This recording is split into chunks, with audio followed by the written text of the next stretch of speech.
Right, if x plus y equals 10, xy is equals to 20, what is the value of 1 over x plus 1 over y? So, usually, mag-iisip na siya kung ano ba yung dalawang number na kapag ginad natin 10 at pag tinimes natin naman ay 20. So, mahihirapan tayo mag-isip niyan.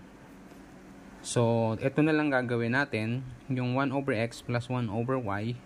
That is, ang LCD nila is xy.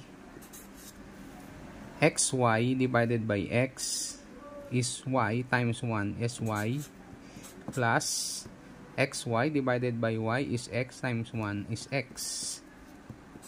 Right? Y plus x or x plus y is the same. So, x plus y is equals to 10.